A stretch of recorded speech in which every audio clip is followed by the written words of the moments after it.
Bueno, bienvenidas y bienvenidos al seminario interinstitucional Claves Críticas para la Agenda Antidiscriminatoria, en el marco de los 25 años de la incorporación constitucional de la cláusula de no discriminación en México, organizado por la Universidad La Salle, la UAM Azcapotzalco, la UAM Iztapalapa, el COPRED y la RINDIS.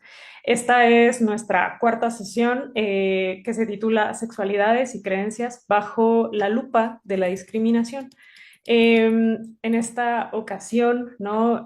Nos encontramos reunidos para justo tomar como objeto de reflexión estos aspectos.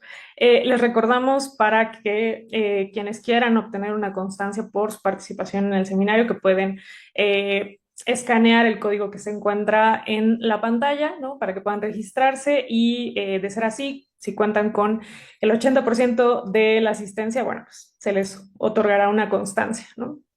Dicho esto, me permito presentarles a los y las participantes de esta mesa. Voy a presentarles desde un inicio y después daremos paso a la dinámica del seminario. Presento primero a Marta Torres Falcón. Marta es licenciada en Derecho por la UNAM, es especialista en estudios de género por el Colegio de México y doctora en Ciencias Sociales por la Universidad Autónoma Metropolitana. Fue subdirectora del primer Centro de Atención a Víctimas de Violencia Intrafamiliar. Ha colaborado con diversas organizaciones de la sociedad civil y ha sido asesora de varios organismos del Sistema de Naciones Unidas sobre condición jurídica de las mujeres, derechos humanos y violencia de género. Ha publicado varios libros como autora, siendo algunos de ellos La violencia en casa en 2001, Al cerrar la puerta, Amistad, amor y odio en la familia en 2005, con sus propias palabras, relatos fragmentarios de víctimas de trata en 2010. Es compiladora de varios volúmenes y numerosos artículos sobre violencia de género, derechos humanos, migración, y también es integrante del Sistema Nacional de Investigadoras e Investigadores Nivel 2.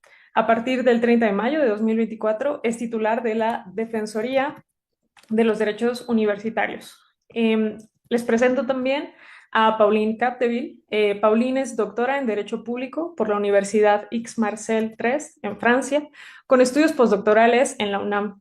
Coordinó la cátedra extraordinaria Benito Juárez sobre laicidad entre 2014 y 2018. Actualmente es investigadora en el Instituto de Investigaciones Jurídicas de la UNAM y profesora en la Facultad de Ciencias Políticas y Sociales de la UNAM. Coordina el Diplomado en Bioética, Salud y Bioderecho y el Seminario Bioética Feminista y es vicepresidenta del Colegio de Bioética AC. Ha publicado 6 libros, más de 30 capítulos en obras colectivas y una docena de artículos en revistas académicas indexadas. Su libro más reciente es Laicidad, Derechos Humanos y Sexualidad, una mirada desde el Sistema Interamericano de Derechos Humanos de 2024. Les presento también a Leonardo Jiménez Loza. Leonardo es licenciado en Comunicación por la Universidad de León, es especialista en métodos estadísticos por el Centro CONACYT de Investigación en Matemáticas, es maestro en Investigación Educativa por la Universidad Autónoma de Aguascalientes, doctor en Ciencias Sociales, Interdisciplinariedad y Complejidad por la Universidad Iberoamericana León. Actualmente cursa la especialidad en Educación para la Paz, Equidad de Género y Derechos Humanos en la Universidad Autónoma de Sinaloa, ANUYES. Ha sido docente e investigador invitado en diferentes instituciones de educación superior, públicas y privadas de México, dentro de las cuales destacan la Universidad de Guadalajara, la Universidad de Guanajuato, la Universidad La Salle, México, Instituto Tecnológico de Estudios Superiores de Monterrey y la Universidad Autónoma de Aguascalientes. Por más de una década colaboró en el área de educación continua de la NUYES, forma parte de la Academia Mexicana de Estudios de la Diversidad Sexual y de Género, la Sociedad Interamericana de Psicología, la Asociación Mexicana para el Estudio de la Educación Superior y la Red de Investigadores del Fenómeno Religioso. Finalmente, les presento también a Daniel García Huerta.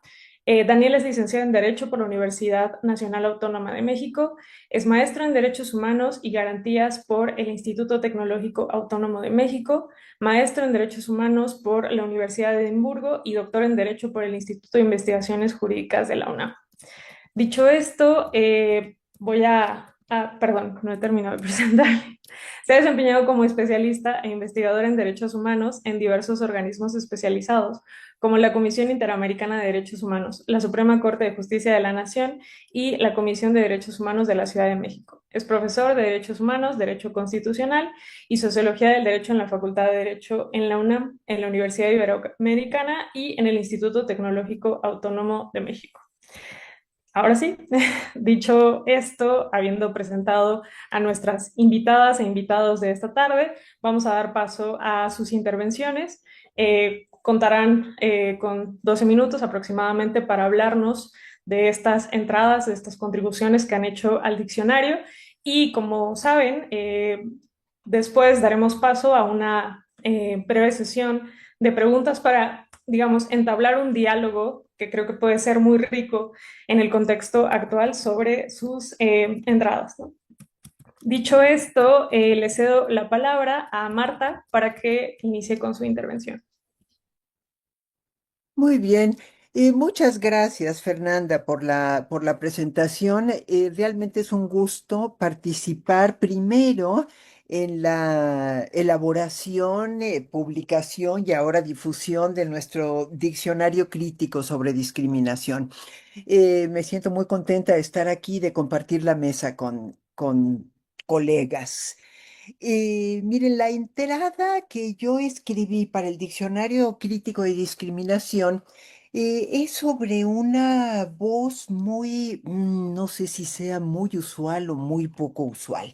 A mí me tocó escribir sobre el derecho a la no discriminación, es decir, un derecho que se formula de manera negativa. Una persona tiene derecho a no ser discriminada. Es decir, tiene derecho y por eso la no discriminación se considera una llave para tener acceso a muchos otros derechos. La no discriminación implica que una persona merece un trato igualitario y sigue la formulación negativa sin distinción, sin menoscabo, sin exclusión, sin restricción para ejercer otros derechos. En la base del derecho a la no discriminación está precisamente la noción de igualdad, que es una piedra angular de los derechos humanos. Con el tema de la igualdad también hemos tenido algunas discusiones y cuando digo hemos, estoy pensando básicamente en los movimientos de mujeres y feministas, incluyendo el feminismo académico, que ha tenido desde sus orígenes como eje de cohesión la lucha por la igualdad. Cuando las mujeres hemos reclamado la igualdad, se nos ha insistido reiteradamente, aún en la actualidad, en que somos diferentes y queremos seguir siendo diferentes.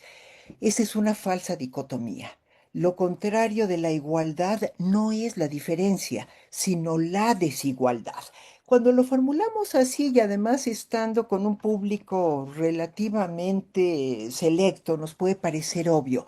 A veces hemos consumido horas en discusiones para identificar precisamente en qué consiste ese reclamo por la igualdad. La escritora francesa Simone de Beauvoir decía, hay dos tipos de personas, mujeres y seres humanos. Y cuando las mujeres reclaman su humanidad, se las acusa de querer ser hombres. Bueno, creo que esto da una idea de por dónde va esta insistencia de varios movimientos sociales. El movimiento de mujeres o el movimiento feminista no es el único en contra de la discriminación. En la base del derecho a la no discriminación, ya señalé, está la igualdad.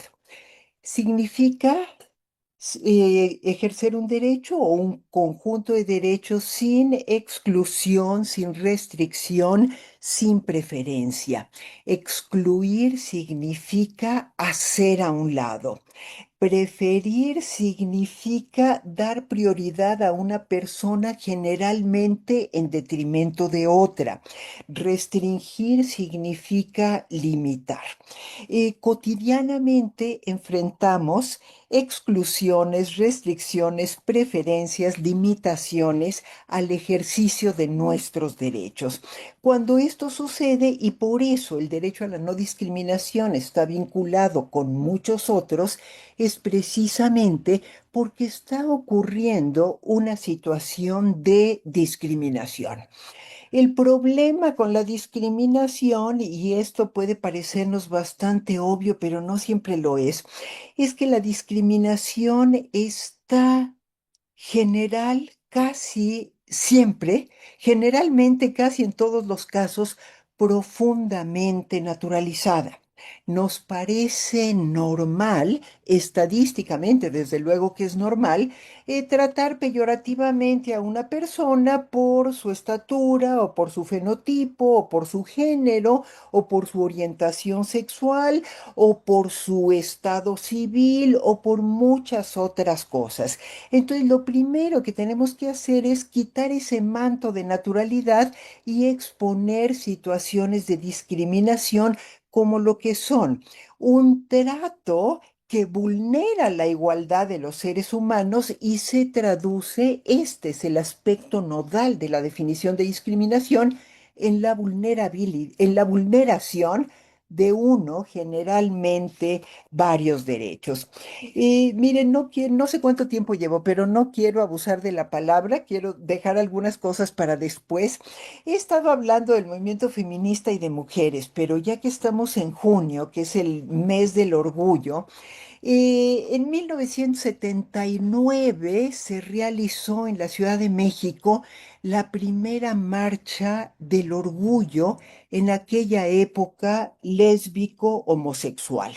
Los contingentes estaban integrados mayoritariamente por lesbianas y homosexuales. Ahora se le ha llamado diversidad y nos referimos al movimiento como siglas LGBTTIQA. H, etcétera, puntos suspensivos. Lo que quiero destacar es que la vulneración de derechos de personas no heterosexuales, porque esa gran diversidad realmente se basa en una exclusión, están las personas heterosexuales y al lado la diversidad, la gran diversidad, está la vulneración de sus derechos. A principios de los años 80, el movimiento de liberación lésbico homosexual peleaba, entre otras cosas, con un código penal. No es que la homosexualidad se considerara delito, pero algunos delitos como la corrupción de menores tenían como agravante la inducción, cito, a prácticas homosexuales. No se podían tener pensiones, no se podía dar de alta a la pareja en los sistemas de seguridad social, había múltiples despidos que además no era posible impugnar claramente en las juntas de conciliación porque nunca decían que lo estaban despidiendo por su orientación sexual. O incluso por la sospecha, ¿eh? Porque era así de que, bueno, que alguien tiene la prueba fehaciente de que tal o cual persona es gay y generalmente no lo había.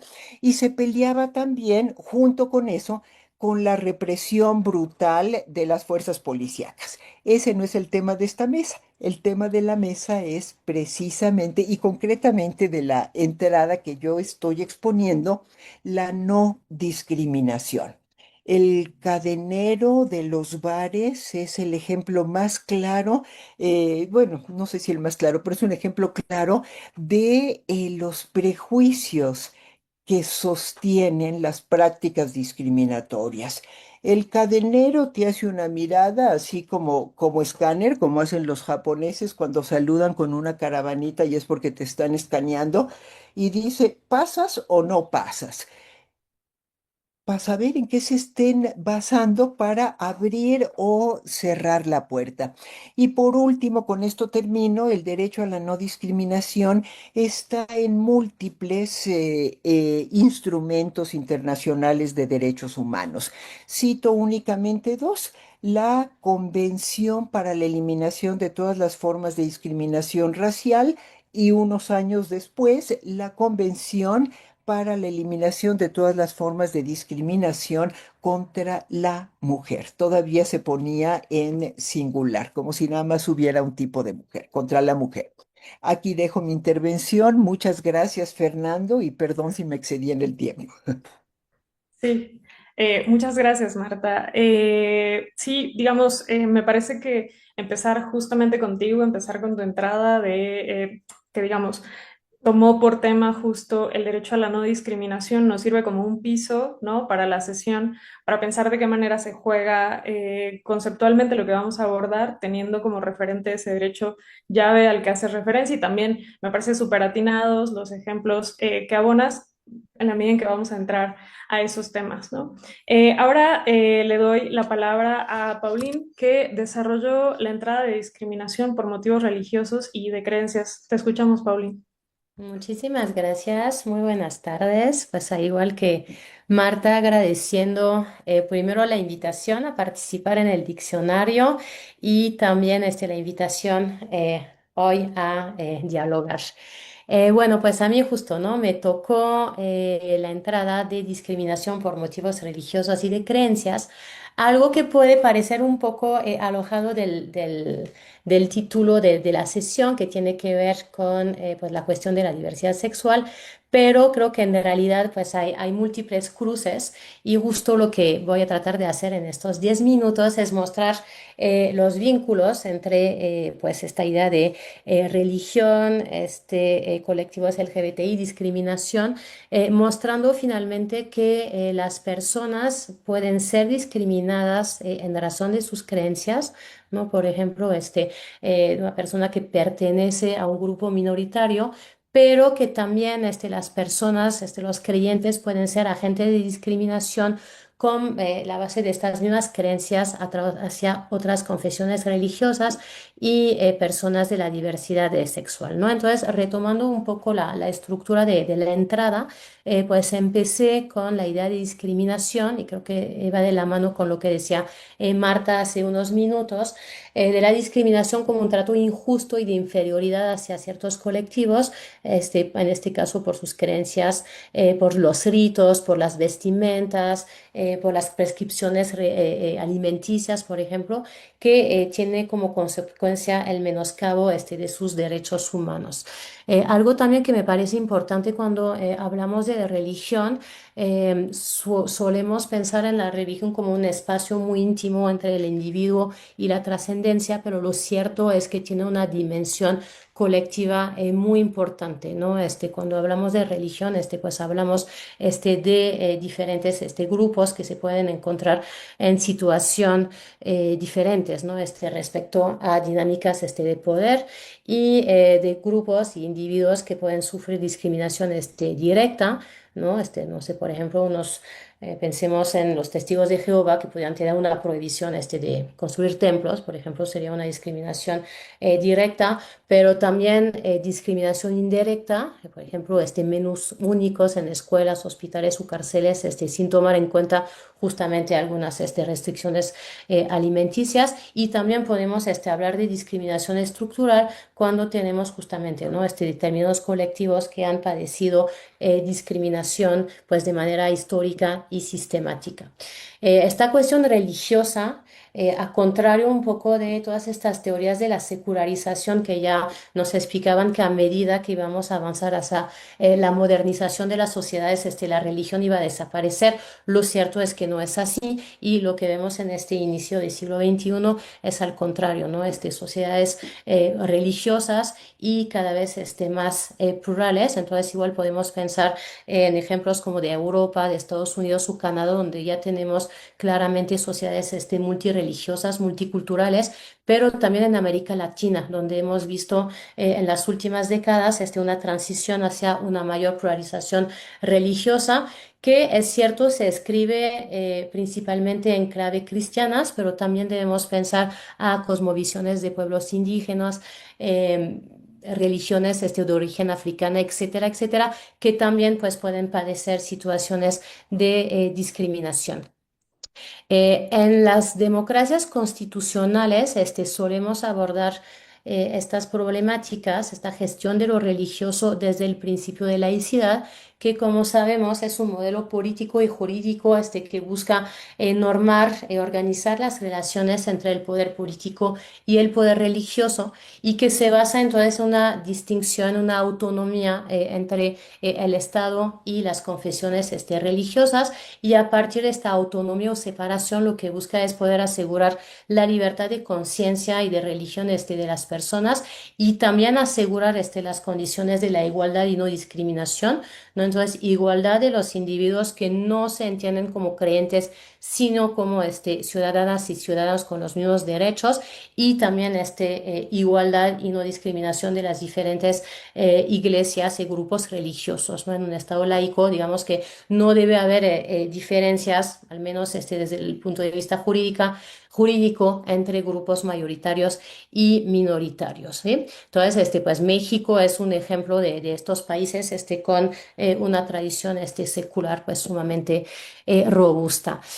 A nivel internacional, pues como sabemos, ¿no? La libertad religiosa y la no discriminación por motivo religioso, pues ya son partes pues sí, son disposiciones clásicas de estos catálogos de derechos humanos.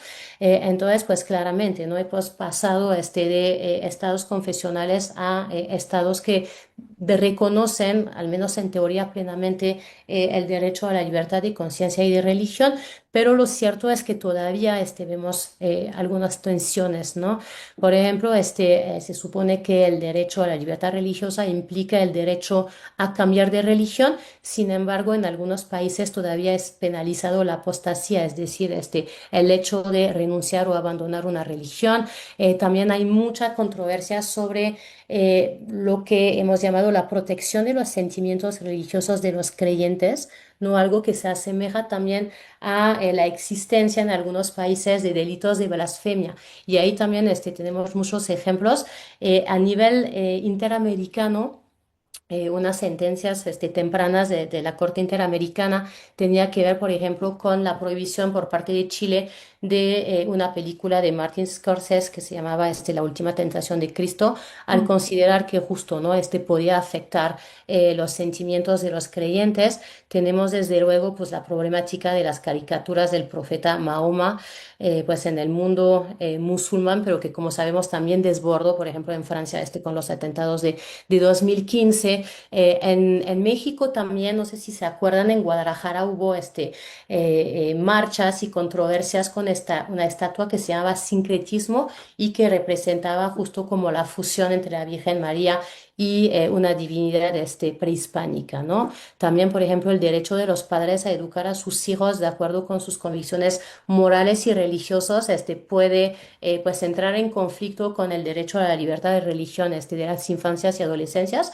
que está plasmado en la Convención del Derecho del Niño de 1985. También derecho de los padres de familia ha sido utilizado en México para tratar de presionar para meter educación religiosa en la escuela laica, ¿no? Entonces vemos la persistencia de diferentes tensiones.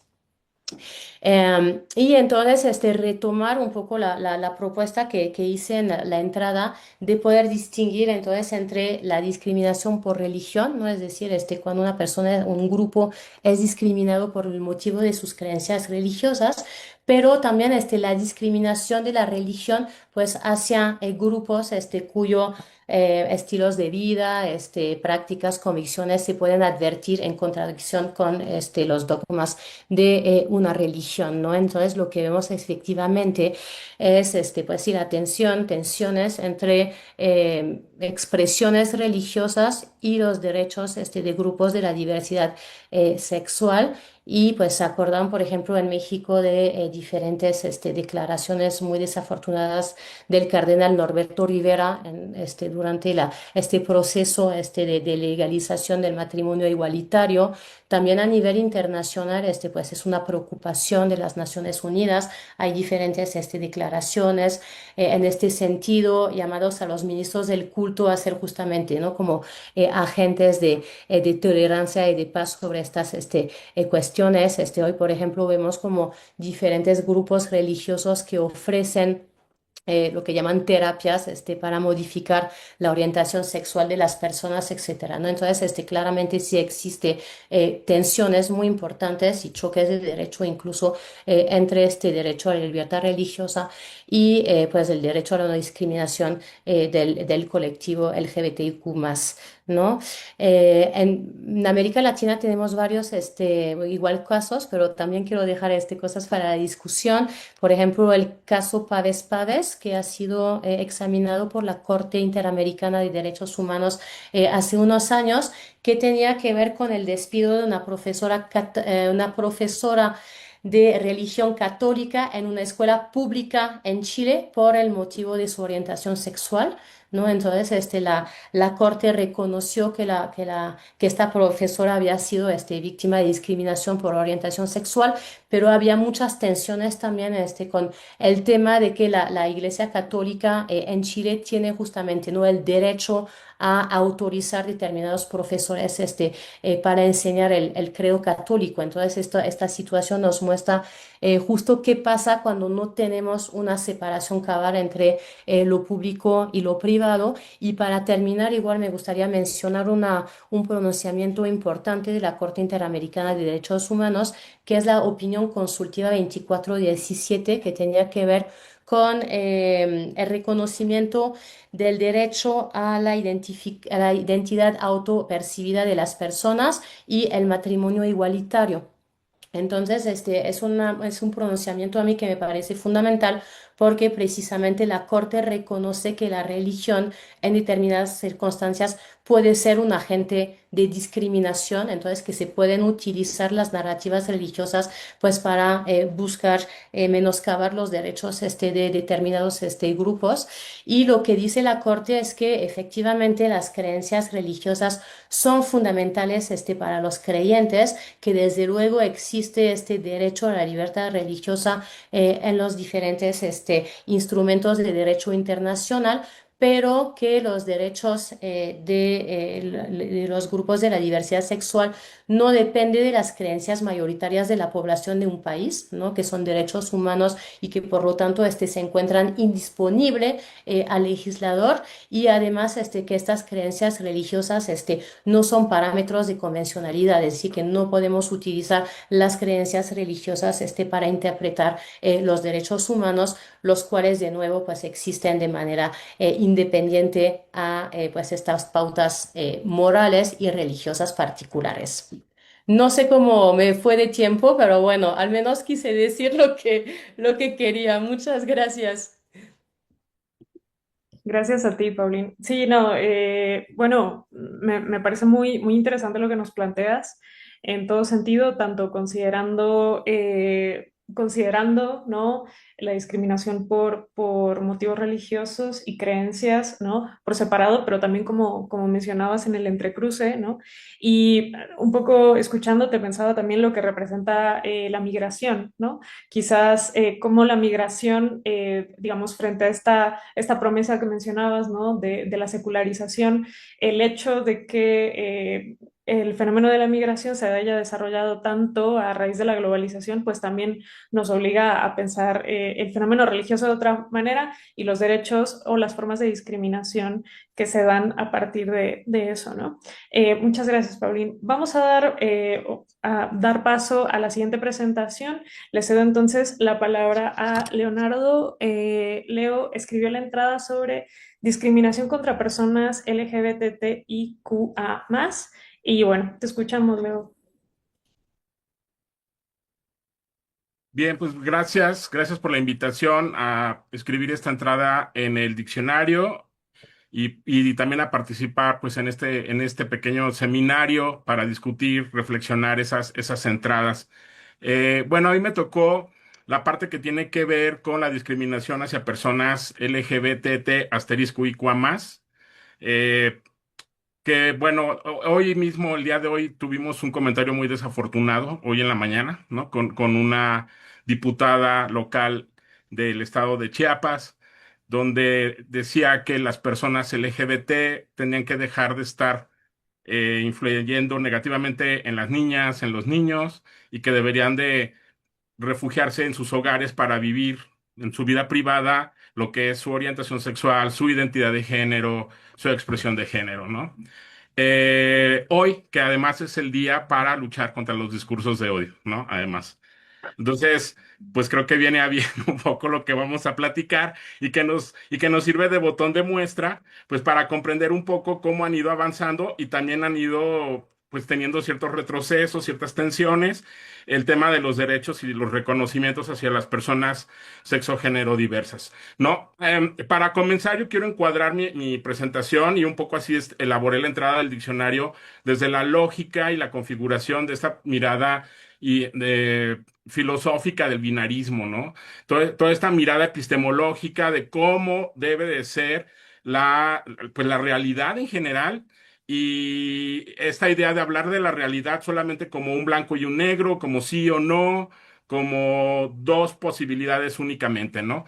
Y esto a partir del siglo XVII se fue constituyendo como una especie de norma reforzada por, pues obviamente, el papel de las instituciones, ¿no? La iglesia, la misma ciencia, mucho del binarismo estuvo basado en la parte, en el conocimiento científico de la época, que además ese conocimiento científico, que si bien era de avanzada, también tenía sus limitaciones, ¿no? No tenía los recursos y la tecnología que tenemos ahora para incluso poder explorar adentro de nuestro cuerpo lo que ocurre, ¿no? Ese conocimiento que se daba por sentado, pues de alguna manera estaba validado con lo que se suponía ocurría dentro del cuerpo, ¿no? Entonces, o dentro de nuestros propios procesos, y no solo de los seres humanos, sino del mundo en general. Entonces, el caso del binarismo se fue convirtiendo como en la norma que determinó lo que era normal y lo que era anormal. Y esto se configuró como un dispositivo a través del cual se generaron pues una serie de acciones que terminaron determinando entonces, bajo esta lógica de lo normal y lo anormal, quién sería digno de ser considerado humano y quién no. O en qué nivel podría ser considerado humano y quién no. Aquellas personas o aquellos seres que caían en esta categoría de anormalidad, pues iban a ser excluidos, dado que no cumplían los mandatos del binarismo, que ahorita los veremos rápidamente, y entonces mientras más se alejaban de esos mandatos, menos humanos eran reconocidos, ¿no? Y entonces había una división dicotómica del mundo, había una jerarquización, porque además, bajo la lógica del binarismo, también era mucho más fácil el poder establecer mecanismos de control que a manejar una gran diversidad y pluralidad de formas de ser y de vivir los cuerpos, los deseos, los afectos, etcétera, ¿sí? Viene el tema, se convirtió entonces bajo esta lógica en una configuración de naturalización que terminó generando exclusión y que de alguna manera se convirtió en una lógica bastante rígida, ¿no? Y entonces configuró una serie de mandatos, por ejemplo, en el ámbito, pues, de nuestras relaciones de sexo, género, de identidad de género, de nuestra forma de expresar nuestros afectos, nuestros géneros, etcétera, pues obviamente solo había dos posibilidades: hacerlo bajo la lógica de ser hombre o ser mujer, pero bajo las reglas que imponía el binarismo, porque no era nada más como expresarlo como cada quien quisiera, sino había una serie de reglas, ¿no? Había una prohibición extrema o más bien había un mandato que tenían que las personas ser atraídas por personas de sexos opuestos, de géneros opuestos, si no estaba permitido, porque eso se consideraba una enfermedad, el hecho de que, o algo anormal, ¿no? El que una persona se pudiera sentir atraída por personas de su mismo sexo, ¿no? ¿Qué ocurrió con esto? Bueno, pues al volverse hegemónico también pues hubo una serie de consecuencias. Entonces, para todas estas personas que no estaban en esta condición que imponía el binarismo, pues empezaron una serie de procesos a través de una serie de dispositivos de invisibilización, de deshumanización, de discriminación, de violencia, de presión para encajar, de impactos en su salud mental y una serie de condiciones y de desigualdades de diferente tipo, ¿no?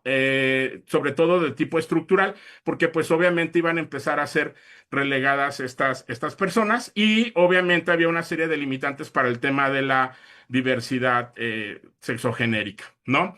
Ahora, ¿cuál es el tema aquí? Que obviamente el mundo no funciona bajo esta lógica binaria, ¿no? El mundo es mucho más complejo, la realidad es mucho más compleja, y entonces tenemos una gran diversidad. Ya la doctora Marta nos hacía un recuento un poco de cómo empezaron las luchas por acá en México, cómo se trató de dar visibilidad a diferentes orientaciones sexuales que en aquel principio pues también era bajo la lógica de homosexualidad y lesbianismo, porque en la categoría de homosexualidad se metía todo.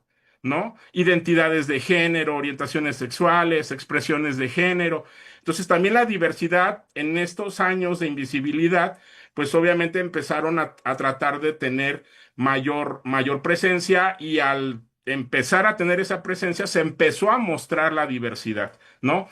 Hay que hacer una acotación importante aquí porque precisamente un poco la ruptura con el binarismo viene a partir de que diferentes asociaciones, sobre todo anglosajonas, empezaron a despatologizar toda la parte que tenía que ver con la diversidad sexual, con la identidad de género y demás. Es decir, seguía estando presente el tema de la ciencia, ¿no? Y también había otra cuestión importante, venía la crisis de la epidemia de VIH. Y entonces también eso puso en la mesa de discusión todo el tema relacionado con las diversidades sexogenéricas en términos de poder generar estos procesos de reconocimiento en términos de FONET, ¿no? Este reconocimiento social, este reconocimiento como personas, etcétera. Y bueno, en esta gran gama de diversidad, y pues es importante entenderlo también, pues tenemos primero el cuerpo, que el cuerpo está constituido por una serie de características de tipo biológico, que en el siglo XVII y XVIII pues era simplemente a partir de lo que se veía. En la actualidad sabemos que la parte de la configuración corporal pues no nada más es lo que se ve en términos de sexo, por ejemplo, los genitales externos, sino también la parte que tiene que ver con la cuestión cromosomática, la cuestión hormonal y una serie de configuraciones que llevan a esto a un nivel mucho más complejo. Y entonces aparecen, como diría Marta Lamas, las personas intersexuales, y no como un tercer sexo, sino como una gran gama amplia de formas de sexualidad, ¿no? Viene sobre esos cuerpos la imposición del género, y luego viene la manera en que yo vivo esos procesos de identidad de género, y luego cómo lo expreso, y con quién me relaciono, la parte de los afectos, los deseos, etcétera, ¿no?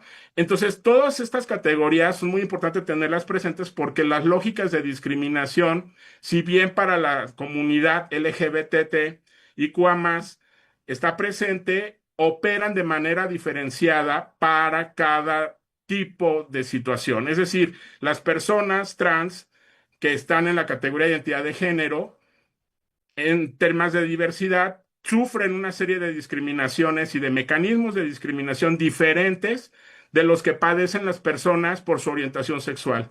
Y dentro de la misma gama de la orientación sexual, las personas hombres homosexuales tienen una serie de condiciones de discriminación diferenciadas de las mujeres lesbianas, por ejemplo, o de las personas bisexuales. Es decir, también esto va atribuyendo una serie de condiciones para cada uno, ¿no? Bueno, la encuesta nacional sobre diversidad sexual que aplicó el INEGI en el 2021, parte del 2022, nos habla de que la población en México que se reconoce como sexo género diversa es del 5%, ¿no? Que es alrededor de 5 millones de personas que estarían en esa condición. A partir, pues, de reconocer esas identidades, esas orientaciones y esas expresiones, es que se empezaron a establecer una serie de mecanismos desde los cuales, pues obviamente aparecen ciertos procesos de discriminación como un dispositivo hecho para que el binarismo funcione, ¿no? ¿Qué vamos a entender por discriminación hacia las personas de la diversidad sexo-género afectiva? Cualquier tipo de acto individual, colectivo, institucional, ya sea consciente o inconsciente, ya sea físico, verbal o simbólico, que presente o no cierto grado de violencia, porque no necesariamente toda la violencia discrimina, ¿sí? Pero la discriminación es violencia. O sea, la discriminación sería una forma de violencia. Y es importante tener claras estas categorías porque esto también tiene diferente tipo de implicaciones. Que excluya, restrinja, anule o menoscabe de manera directa o indirecta el reconocimiento, acceso, goce o ejercicio de los derechos humanos y las libertades fundamentales de las personas debido a su orientación sexo, género, afectiva. ¿Sí? Entonces, eso es lo que entenderíamos en este marco.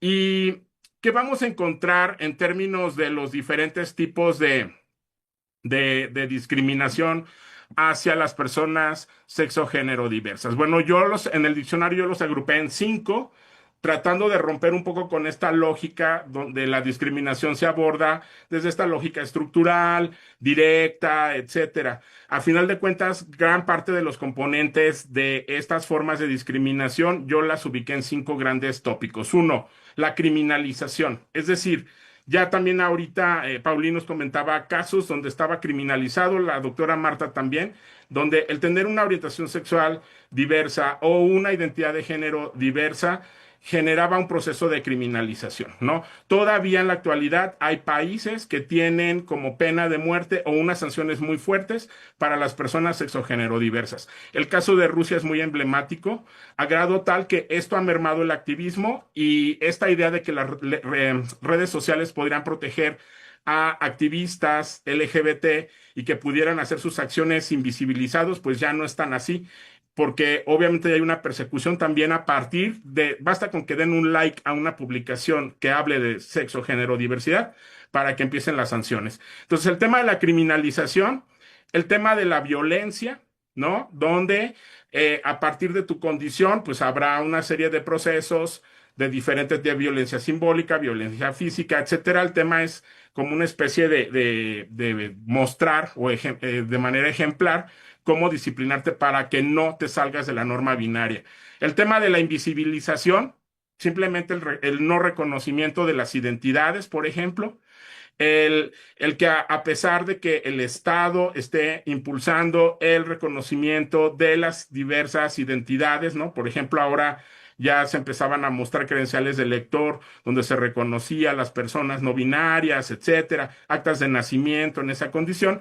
Tenemos incluso procesos institucionales de instituciones que se llaman, se denominan inclusivas o hasta con tintes humanistas, donde estos procesos de invisibilización es, ok, tengo grupos de estudiantes LGBT que quieren hacer cosas, les doy los horarios para que realicen sus actividades, que quieren hacer sus conferencias, talleres o charlas en un horario donde no hay nadie o en los lugares más escondidos para que nadie los vea, ¿no? Entonces, hay una serie de procesos de invisibilización, también una invisibilización disfrazada, por ejemplo, el tema de los medios de comunicación, en donde voy a dejarte participar como representante de la diversidad sexogenérica, pero nunca toques temas de derechos, ¿no? Y caso concreto lo podemos tener con los diferentes personajes que ahora aparecen en televisión, donde no se habla de derechos, se habla de puro divertimento, ¿no?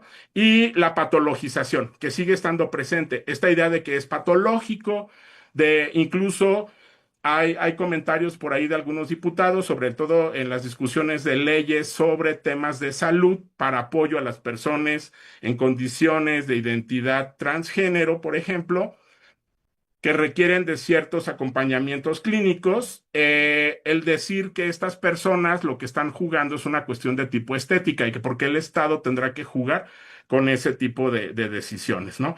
Y finalmente la parte de la negación de derechos, que son como los 5 grandes ámbitos en donde se dan estos procesos de discriminación hacia las personas sexo o género diversas. Y bueno, le dejo aquí para que continuemos con la discusión más adelante. Gracias. Muchas gracias, Leo.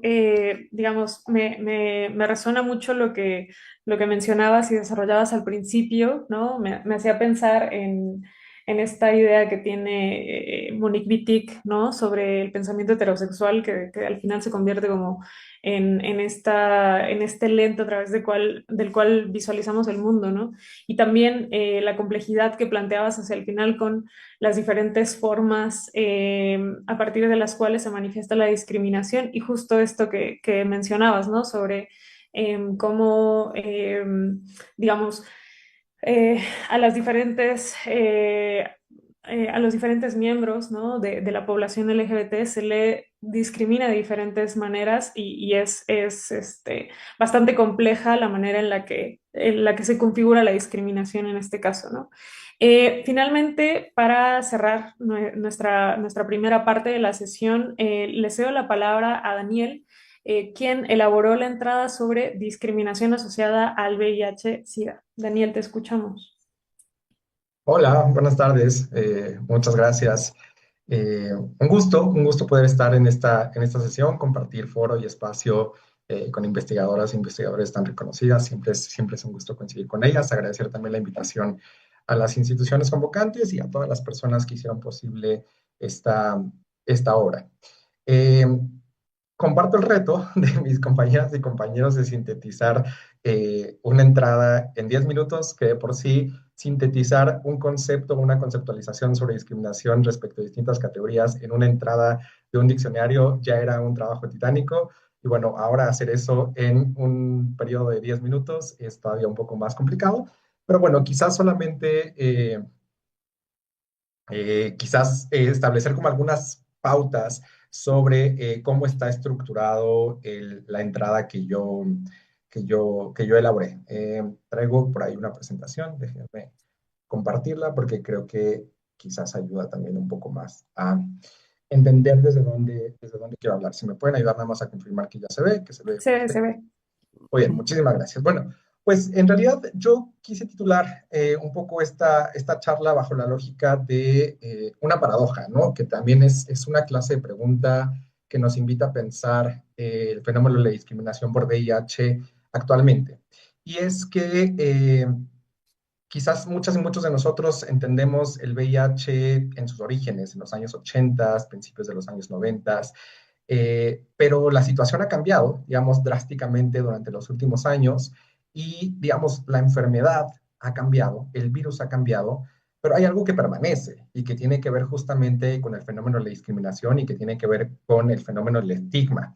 Y quiero centrarme sobre todo en esta cuestión sobre el estigma, porque fíjense ustedes que había una escritora, Susan Sontag, que escribió un librito llamado la enfermedad y sus metáforas. Y a grandes rasgos, lo que escribe ella es que ella tenía cáncer, ella tuvo cáncer, de hecho murió de cáncer, al mismo tiempo que a su mejor amigo le diagnosticaron SIDA en aquellos momentos cuando todavía, digamos, no había esta transición hacia el VIH. Y ella lo que explicaba en este libro es que a no las trataban igual. Aunque estaban en el mismo hospital, a ella que tenía cáncer la trataban como una mujer, digamos, pobrecita, ¿no? Hay que echarle ganas, te vamos a apoyar, vas a ser fuerte y demás. Y a su amigo, que estaba en un piso más abajo, en el hospital con SIDA, nadie lo quería ver, ¿no? Incluso lo recriminaban, le decían que era su culpa, que pues, eso le pasaba por andar, digamos, siendo promiscuo. Entonces, tiene que ver con una relación distinta de cómo la sociedad se aproxima a las enfermedades y cómo hay una significación social sobre las enfermedades. Y a partir de ahí quiero empezar a construir. Pero quizás plantear rápidamente el contexto. Imagínense que por ahí de 1982, 1983, sale en el New York Times una pequeña columna de un periodista, ¿no? Que de pronto publica algo que dice un extraño cáncer aparece en 41 personas homosexuales en Nueva York, ¿no? Cuando eso apareció, digamos, ya había casos reportados, ya había, digamos, personas afectadas por la enfermedad, pero, digamos, este episodio en la historia, digamos, de la epidemia se considera como lo que dio a la cara al mundo frente a esta enfermedad. Obviamente la sociedad reaccionó con miedo, ¿no? Piensen ustedes cuando sucedió lo del COVID, ¿no? Al principio nos dicen hay una pandemia, hay una epidemia, no sabemos de qué va, cómo controlarla, qué va a pasar, a quién afecta, entonces la sociedad reacciona con miedo, ¿no? La enfermedad era desconocida, no se sabía a ciencia cierta su transmisión, no había un tratamiento específico y obviamente la sociedad reacciona frente a la construcción de ese padecimiento, frente a la construcción de esa enfermedad. Sin embargo, yo una de las cosas que siempre digo es que el VIH y en ese momento el SIDA no es solamente una cuestión clínica, sino que es una cuestión cultural. Y aquí me parece importante hacer una primera distinción, porque por lo general el VIH o el SIDA suele asociarse como una categoría de discriminación asociada a la condición de salud. Pero vamos a ver que el VIH no es solamente una condición de salud, que tiene que ver justamente con otros factores que arrojan y que permiten la reproducción de otro tipo de violencia simbólica y que reproducen también o que generan el escenario perfecto para la reproducción de discriminación. Y aquí entra en juego la palabra de estigma, porque una de las cosas que se analizan en el fenómeno del VIH es que no solamente ocurre la discriminación, sino que previo a la discriminación hay un factor fundamental que es el que se conoce como estigma. De hecho, gran parte de la movilización social en torno al VIH pelea no solo frente a la discriminación, sino justamente frente al estigma. ¿Y qué se entiende básicamente por el concepto de estigma? Pryor y Reader, unos académicos justamente que analizan esta relación, parten de la noción de que el estigma es un atributo profundamente desacreditador, que supone una relación entre una persona y un atributo. Es decir, no, el estigma no es un elemento de condición, es un elemento de relación. Y esto me parece fundamental destacarlo, porque el estigma, vamos a ver más adelante, que es la base esencial para la reproducción de la discriminación en personas con VIH o frente al fenómeno del VIH. ¿Qué hace el estigma? De entrada, el estigma marca. El estigma genera un señalamiento, apunta a una persona y a su condición, a su práctica, a su religión, a su moralidad, a su grupo, es decir, y eso que marca, esa señal que marca a la persona, genera una diferenciación que permite identificar quién forma parte de un determinado grupo, quién forma parte de una determinada conducta o quién forma parte de una determinada práctica. Y sobre la base de esa marca, sobre la base de esa diferencia, se genera el proceso de exclusión, que termina dando como consecuencia precisamente la discriminación. Y ustedes dirán, ¿cómo es esto del estigma? Fíjense ustedes que yo les decía al inicio, cuando sale la nota del New York Times, que los gobiernos ni siquiera sabían qué era, cómo funcionaba el virus. Es decir, la secuenciación del virus ocurrió algunos años después de que se reportaron los primeros casos, en un conflicto ahí entre Gallo y un científico estadounidense y un científico francés, ¿no? Pero bueno, como no había bases científicas para justamente determinar la naturaleza y la transmisión del virus, evidentemente la sociedad empezó a relacionar la enfermedad con los grupos principalmente afectados. Y de hecho, en un momento de la epidemia, la enfermedad se empezó a llamar como la enfermedad de las 4 Hs. Fíjense ustedes, aquí vamos a ver la relación con el estigma. Las 4 Hs, porque se daba en personas homosexuales. Al principio se creía que solamente se daba en hombres que tenían sexo con hombres o hombres homosexuales. En personas que consumían heroína, ¿no? De ahí viene, digamos, la H. Había una palabra que era más estigmatizante, digamos, pero ahora lo utilizamos como personas usuarias de drogas. Las personas con hemofilia, ¿no? Y curiosamente las personas haitianas. Entonces, la enfermedad se asumía como la enfermedad de las 4 H, solamente daba a esas personas. Pero fíjense que esas personas estaban marcadas por su orientación sexual, por las prácticas sexuales, por el uso de drogas, por condiciones clínicas o por una determinada nacionalidad. Pero alrededor de todas estas categorías había entonces juicios morales. Había un elemento adicional que no era solamente la condición clínica, la condición de salud, sino que esa condición de salud estaba vinculada con factores externos, con factores sociales, con factores políticos que vinculaban a las personas a una práctica con la enfermedad. Y entonces, este caldo de cultivo, esta vinculación o esta relación, lo que hace es, por un lado, sentar el estigma, sembrar el miedo, marcar distancia y generar una discriminación. Básicamente, lo que propongo y lo que señalo en el texto y en la entrada es que el estigma, en el caso del VIH, genera las condiciones necesarias para el ejercicio de la discriminación. Porque no podemos entender, me parece que no es posible entender la discriminación relacionada con VIH si no se entiende esta vinculación que existe con otros elementos que no están necesariamente asociados con la condición clínica. Es decir, regresemos a la metáfora de Susan Sontag. Quizás no es el mismo esquema de discriminación que enfrenta una persona con diabetes, ¿no? A que enfrenta una persona con VIH. Incluso hay médicos, ¿no? Algunos foros médicos que dicen, quizás hoy en día es más preocupante o es más complicado que una persona viva con VIH o con cáncer, con cáncer o con diabetes que con VIH. Porque hoy en día el VIH es una enfermedad crónica, ¿no? Que se controla bien con medicamentos, los tratamientos van avanzando mucho. Incluso en términos clínicos, a veces es más complicado para los médicos llevar clínicamente una persona con diabetes que a una persona con VIH, ¿no?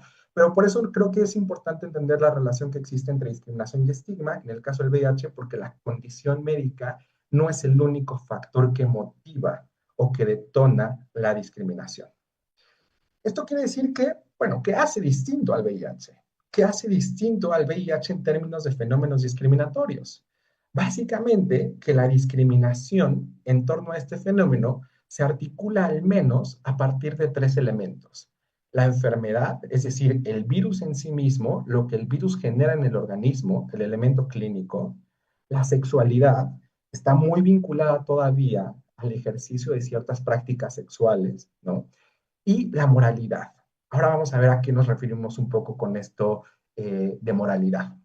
Y entonces, esto nos permite entender que si el estigma y la discriminación frente al VIH persisten, no se refiere solamente a una cuestión clínica, no es solamente porque el virus exista, sino porque hay una interpretación o una significación social de lo que implica ser una persona que vive con VIH, en términos de cómo maneja su placer, cómo maneja sus relaciones sexuales, cómo maneja su consumo de drogas, cómo maneja, digamos, su género, ¿no? Sus prácticas o sus identidades, que curiosamente coinciden con identidades muchas veces marginadas, ¿no? Piensen principalmente las poblaciones claves o las poblaciones que suelen ser más afectadas, al menos en el continente americano o en nuestras sociedades, porque en África puede cambiar, pero en América pues son hombres que tienen sexo con hombres, personas trabajadoras sexuales, mujeres transexuales, es decir, hay poblaciones que todavía se ven más afectadas, pero que no tienen que ver necesariamente con el elemento clínico, sino con un factor social o con un factor cultural. Bueno, esto quiere decir que no se estigmatiza solo al virus, sino que se estigmatiza lo que el virus representa. El estigma, un poco lo que coloco en la entrada, es que el estigma genera dos impactos o produce dos tipos de discriminación que al mismo tiempo generan dos tipos de lucha. Por un lado, hay una lucha o una discriminación asociada al reconocimiento y por el otro, hay una lucha o una discriminación enfocada a la redistribución. Aquí tomo algunas ideas de Fraser, ¿no? Justamente este debate entre reconocimiento y redistribución. Cuando hablamos de reconocimiento y la entrada, lo que intenté hacer es vincularlo al escenario mexicano, porque me parece que hay mucho que se ha escrito sobre quizás Estados Unidos, otros contextos, pero me parece que es importante seguir desarrollando justamente la investigación social frente al VIH en el caso mexicano. ¿A qué nos referimos justamente en el reconocimiento, la discriminación en torno al reconocimiento y la lucha que ha habido? En primer lugar, el silencio, ¿no? En los primeros años, cuando llegó la epidemia a México, el gobierno ni se inmutó. Es decir, nunca hubo un pronunciamiento. El presidente Miguel de la Madrid tardó bastantes años en pronunciar siquiera la palabra SIDA en ese momento. No fue solamente él, ¿no? En Estados Unidos el presidente tampoco, Reagan, tampoco quiso pronunciar la palabra SIDA hasta muchos años después. No hubo organizaciones o instituciones médicas que apoyaran desde el punto de vista institucional. El Consejo del SIDA se realizó 5 o 6 años después, ya que la epidemia estaba, digamos, había explotado. Incluso la atención institucional fue completamente eficiente. Las personas con SIDA en ese momento tenían que organizarse comunitariamente para atender precisamente a las personas enfermas. Había refugios, había albergues de amigos, familiares, personas, porque los hospitales no las querían recibir, porque los hospitales no los querían tratar. Entonces, hay una primera cuestión de silencio. Los colectivos lucharon primero por decir, estamos, existimos y merecemos reconocimiento. El tema de la moralización, y aquí conecta mucho con lo que decía Pauline, ¿no? Por ejemplo, la idea de los discursos religiosos. Como anécdota, hubo una organización que demandó en ese momento al entonces secretario de Salud por promover el uso del condón, ¿no? O incluso el episcopado mexicano en algún momento se pronunció diciendo que las personas con SIDA iban a ir al infierno públicamente por tener prácticas homosexuales, ¿no? Entonces, digamos, había una lucha por el estigma, había un problema por el estigma que justamente existía frente a las personas con SIDA en aquel momento. Y tiene que ver con el esquema de exclusión. Aquí me parece que hay un aspecto interesante que incluso señaló en el texto. Es muy curioso porque los grupos que movilizados en ese momento, antes del año 2000, no tenían o no usaban la categoría de discriminación, porque esa categoría no estaba como tal en el discurso, digamos, contencioso de los colectivos. Los colectivos usaban mucho el concepto de ciudadanía, ¿no? Ciudadanía, porque se creía que la ciudadanía era este paraguas que permitía la vinculación entre todos los grupos y todos somos ciudadanos, ¿no? Todos somos mexicanos y tenemos el mismo respeto. Ya un poco lo mencionaba la doctora Marta con el tema de las racias, ¿no? El movimiento frente al VIH en México estuvo muy vinculado con el movimiento homosexual. Piensen ahí, por ejemplo, el manifiesto contra el ciudadano como botín político, ¿no? Estos cauces, digamos, ciudadanos o políticos que existían en ese momento. Pero algo cambia, y aquí voy cerrando porque sé que probablemente ya me estoy pasando de tiempo, 2 minutos, cambia justamente a partir del año 96, principios del año 2000, cuando llegan los antirretrovirales, ¿no? Empieza la lucha por la redistribución. Los colectivos empiezan a pedir medicamentos, empiezan a pedir atención médica y empiezan a pedir presupuesto. Para este momento ya existía la categoría de discriminación, porque en el 2001 se incorporó a partir de la reforma constitucional una reforma al párrafo quinto del artículo primero constitucional que incluyó las categorías sospechosas, que incluyó el principio de igualdad y no discriminación dentro de la propia Constitución, y esto abrió la posibilidad para que los colectivos empezaran a movilizarse, ahora sí ya, bajo la premisa o la perspectiva de la no discriminación. Esto se llevó al escenario judicial. En otro momento, si quieren, podemos platicar justamente de los avances judiciales que hubo en ese momento. Pero solamente, quizás para cerrar, comentar que pese a todos estos años y pese a la manera en cómo se ha manejado o evolucionado el esquema de discriminación frente al VIH, podemos decir que el virus cambió, el estigma sobrevivió, pero la lucha continúa precisamente frente al fenómeno discriminatorio en torno al VIH. Muchas gracias. Muchas gracias a ti, Daniel. Me parece que ha sido muy, muy rico todo lo que nos planteas, ¿no? Sobre todo por lo que pones sobre la mesa y me encantaría que pudiéramos retomarlo ahora que vamos a iniciar, ¿no? Un poco con el diálogo, con las preguntas, ¿no?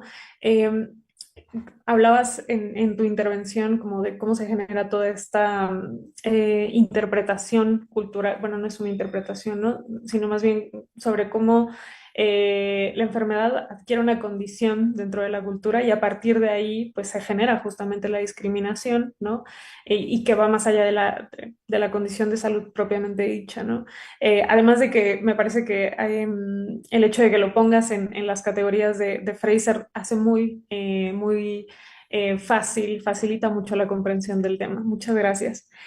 Bueno, dicho esto, y ya que tenemos este panorama complejo, ¿no? Tanto sobre el derecho a la no discriminación, pero también sobre diferentes formas de discriminación, tanto en el plano de lo religioso, de la diversidad, ¿no? Y de, en este caso, la condición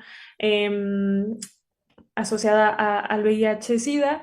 Me gustaría plantearles algunas preguntas quizá para que podamos comentarlo. Podemos seguir en esta parte del seminario, responder en el orden quizás en el que ocurrieron sus intervenciones. Y la primera pregunta, ¿no?, que me parecería importante anotar es, digamos, si pensamos, ¿no?, que la lucha contra la discriminación en México empezó hace 25 años y, digamos, en ese momento había un consenso, ¿no?, sobre la protección a niñeces, personas indígenas y personas con discapacidad desde una mirada asistencialista. ¿Qué es lo que sucede, ¿no?, con la irrupción en este contexto de grupos religiosos, de personas de la diversidad y personas con VIH-Sida, ¿no? ¿Cómo se da esta ruptura, ¿no? Entendiendo que las exigencias de estas poblaciones, ¿no?, rompen un poco con esa hegemonía cultural y rompen también con la mirada desde donde se estaban discutiendo el tema de la discriminación. La pregunta sería un poco cómo se produjo esta ruptura y si también podemos empezar a pensar cómo esta ruptura sentó las bases, ¿no?, de lo que nos encontramos actualmente. No sé si quieras comenzar, Marta. Si abro el micrófono me escuchan más fácilmente, ¿verdad? Pero pues así que chiste. Claro que sí, Fernanda, muchas gracias. Mira, escuché a mis colegas, tomé notas y tengo mucho que comentar de cada una de las ponencias y justo estoy pensando en lo que le quiero decir a Paulina, a Daniel, a Leonardo y me haces otra pregunta. Entonces me parece que esto es juego desleal. Y yo no estaría tan segura de afirmar que la lucha contra la discriminación empezó hace 25 años. Si hace 25 años se modificó un artículo constitucional, eso indica que empezó mucho antes. Creo que, mira, ya no sé si fue Leonardo quien dijo que los primeros grupos de liberación lésbico, homosexual, hablaban de ciudadanía. Es muy probable, desde luego, no lo nombrábamos como discriminación, pero por supuesto que esos primeros grupos estaban protestando en contra de una serie de prácticas discriminatorias. Incluso ahí fue cuando se empezó a hablar que algunas personas poníamos una enorme interrogación, cuando se empezó a hablar de lo que ahora llamamos el matrimonio igualitario, y había quienes decían, bueno, es que el matrimonio nunca ha sido un derecho, para todo mundo ha sido siempre una imposición. Entonces, ¿cómo es posible que estén planteando el matrimonio como una bandera de lucha cuando eso es algo bueno, no quiero decir que vulnera derechos, pero eso es algo que no, o sea, como que no se corresponde con las características de un movimiento de suyo libertario? La influencia del VIH en el movimiento lésbico homosexual, sigo usando esa denominación porque me sigo ubicando ahí a principios de los 80, por supuesto. Una de las cuestiones que se planteaban era precisamente que el movimiento tendría que ser libertario. O sea, no podíamos dejar de poner en la mesa de debates una serie de cuestiones por más urgente que fuera la lucha contra el VIH. Miren, yo siempre digo, y ya con esto termino, porque si no me voy otros 20 minutos. Una de las cosas que yo siempre digo, y cada vez más por obvias razones, es que la edad tiene sus privilegios, porque a medida que envejecemos, pues tenemos más cosas que contar. Y de repente veo a mis estudiantes en la universidad y digo, bueno, es que nacen tan tarde que una tiene que contarles todo. Y bueno, y deseo de corazón que les pase lo mismo en algún momento de su vida. Este, eh, Cuando apareció el VIH, cuando irrumpió abruptamente en nuestras vidas, la primera reacción fue negarlo. Eso no es verdad. Esa es una propaganda de los gobiernos de derecha porque no quieren que tengamos libertad en nuestras formas de relación y no, y el discurso nos salía pero a la perfección. Luego, cuando ocurrió la primera muerte, la sorpresa se convirtió en espanto.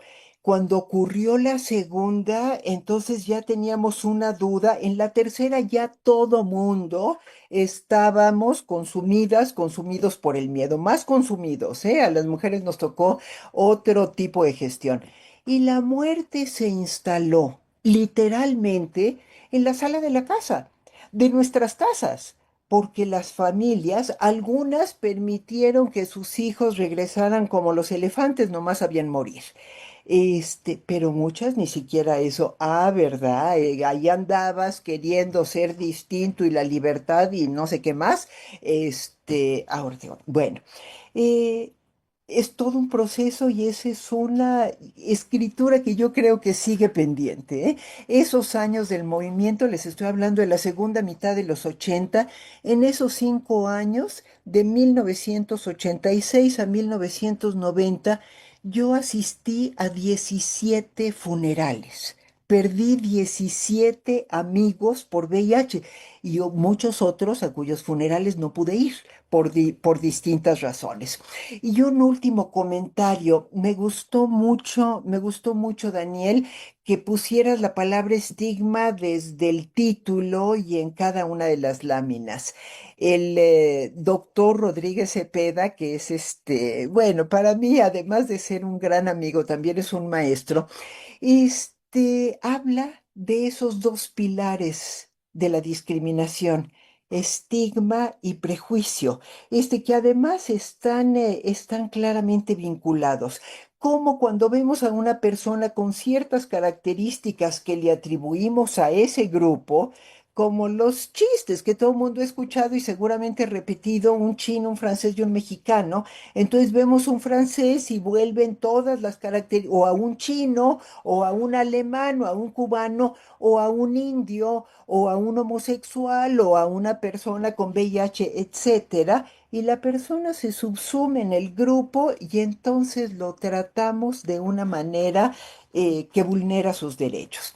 Bueno, sé que no estoy respondiendo a la pregunta, Fernanda, la dejo para mi siguiente intervención. Son cosas que quería comentar. Muchas gracias. No, gracias a ti, Marta. Me parece que las preguntas son un pretexto para tener justamente este diálogo y me parece muy rico todo lo que nos comentas. Paulín, no sé si quieras continuar. Muchas gracias. La verdad es que es una pregunta, sentí muy vasta, no supe bien por dónde abordarlo, pero bueno, igual lo bueno como dices, ¿no? Es que habrá como igual varias oportunidades de seguir dialogando. A mí esta pregunta me recordó un poco justo, ¿no? El surgimiento de grupos religiosos minoritarios en México a partir de los años 90 que precisamente van a romper con ciertas hegemonías culturales y religiosas y en particular la católica, ¿no? Y lo que vemos en los años 90 es sobre todo pues la entrada con fuerza de los testigos de Jehová y pues este grupo minoritario pues sí va a empezar a mover algunas líneas y consensos mexicanos y en particular en la cuestión de la narrativa del Estado mexicano y del patriotismo, ¿no? Que incluso hay quienes consideran que este tipo de narrativas finalmente también pueden ser consideradas como formas de religiosidad, ¿no? Que pueden entrar en competencia. Y en particular me recuerdo pues todos estos casos de objeciones de conciencia del alumnado testigo de Jehová. em, Respecto a las ceremonias de los símbolos patrios en México y la respuesta del Estado, ¿no? La respuesta del Estado en un primer momento pues se va a aferrar a este principio de laicidad, pero entendido de manera muy rígida, como la idea de que el Estado no se tiene que meter de ninguna manera respecto o en consideraciones religiosas. Y entonces lo que pasaba es que pues estas alumnas y alumnos eran sancionados o incluso expulsados de las escuelas públicas, ¿no? Y poco a poco, justamente a medida que vamos a avanzar hacia un paradigma de derechos humanos, de hecho se crea la CNDH, si bien recuerdo, en el 92, justamente cuando surgen estos casos, empezamos a transitar a este paradigma de los derechos humanos, de la no discriminación y entonces poco a poco, pues bajo la influencia de la CNDH y también de la Suprema Corte, vamos a empezar a pensar estas problemáticas, dejando, digamos, como la centralidad de la ley, por el escudo y la bandera, y pensar más bien en términos de derechos humanos y en primer lugar con el derecho a la educación de las infancias, también poco a poco hablando de no discriminación y es hasta el final que finalmente el Estado reconoce el derecho a la libertad de conciencia y de religión pues de las infancias y adolescencias testigo de Jehová, ¿no? Y a partir de ahí efectivamente es también en el 92 que vamos a tener esta muy importante reforma constitucional que va a replantar las relaciones entre el Estado y la Iglesia y más bien entre el Estado y las iglesias. Entonces estos nuevos grupos minoritarios también van a defender como un concepto de laicidad que sea como mucho más incluyente y lo van a utilizar de manera estratégica también en contra de la Iglesia Católica para pues exigir los mismos derechos y libertades. No sé si por ahí va la pregunta. Sí, totalmente. Sí, digamos, la idea era justo considerar cómo la búsqueda de estos, más bien, el planteamiento de estas formas de discriminación y consecuentemente la exigencia de derechos ligados, ¿no? Al reconocimiento, ¿no? de estas poblaciones no necesariamente ha puesto en cuestión, como mencionaba, ciertas hegemonías culturales que, claro, en el caso de la discriminación por motivos religiosos y de creencias, ¿no? Tiene que ver justamente con esto que ya señalabas, ¿no? Me surgen muchas dudas y quizás podemos abonar en ello después. Ahora le voy a ceder la palabra a Leo, pero pensaba un poco, Paulín, en el tema de todo lo que está sucediendo con los grupos evangélicos, ¿no? Y, digamos la fuerza que están tomando aquí en México, ¿no? Lo pienso, más adelante lo voy a plantear también, ¿no? En un contexto donde, pues justo con esta emergencia de las derechas y la fuerza que están tomando, pues también cómo hay una conexión ahí en términos con ese grupo que parece minoritario, pero que parece cada vez ser menos minoritario, ¿no? Por decirlo de alguna forma. Leo, te doy la palabra. Gracias, Fer. Pues yo nada más quisiera comentar un poco, creo que lo que decía la doctora Marta, y tienes razón, si llegó a la Constitución, pues antes hubo una serie de situaciones que se presentaron para que esto se pudiera consolidar ahí, ¿no? En el caso de la diversidad sexogenérica, yo creo que hay que plantear varias cosas. Uno, el tema médico es muy importante, porque a partir de patologizar, es que se empezó a generar o a incrementar estos procesos de discriminación por lo que comentaba, ¿no? Esta categoría de normal, anormal, enfermo, sano, etcétera. Por ejemplo, en el siglo XIX es cuando surge la idea de homosexualidad como algo patológico, ¿no? Y entonces ya en un manual clínico, médico. Y entonces, pues esto trazó toda una ruta, ¿no? Pero a partir de 1973, que diferentes asociaciones norteamericanas, sobre todo la Asociación Norteamericana de Psiquiatría, la Asociación Americana de Psicología, empezaron ya con evidencia también, a despatologizar, pues esto fue escalando hasta que finalmente fue erradicado por parte de la Organización Mundial de la Salud, ¿no? Y estamos hablando de los setentas y hasta los noventas, es que definitivamente se saca ya como un tema dentro de los manuales y dentro de las listas de enfermedades a nivel internacional. Y a partir de aquí, también obviamente en otros países ya había una serie de presiones en términos de activismo, de luchas donde su fuente principal, pues, es el feminismo. O sea, mucho de esto se le debe al feminismo. Sin el feminismo, muchas de estas acciones no existirían, ¿no? Y también a los movimientos de discriminación racial en Estados Unidos, y que también hay una cuestión bien importante, y que ya lo comentaba la doctora Marta, y creo que Paulín también, esta parte de estas luchas y esta mirada de no discriminación hacia estos grupos, son los grupos que están de alguna manera poniendo en la mesa cómo son discriminados por cuestiones de identidad, cuestiones de cultura, cuestiones de ser y de existir, a diferencia de otros grupos como las infancias, como las personas en condición de discapacidad, que obviamente están en una condición de discriminación, pero la mirada era más asistencial. Y acá era una lucha más de romper culturalmente, ¿no? Viene también el tema aquí importante es que a partir de que México surge la declaración de Yocajarta, que también de alguna manera impone o va a sugerir, bueno, no impone, va sugiriendo temas relacionados con el reconocimiento de las personas sexogénero diversas. No es vinculante, hay algunos países, México lo ha adoptado, no todos los países han adoptado esta declaración, pero a partir de adoptar esta declaración es que también se empiezan a impulsar pues toda esta lógica de derechos, ¿no? Con el matrimonio igualitario resultó algo muy interesante porque a partir de su aprobación se terminaron las persecuciones policíacas en la Ciudad de México, por ejemplo, ¿no? Como una de las primeras ciudades que aprobó el matrimonio igualitario para personas sexogénero diversas en ciertas zonas de la ciudad donde estaban lugares de donde confluían, etcétera. Había ciertas persecuciones policíacas y terminaron a partir de la aprobación del matrimonio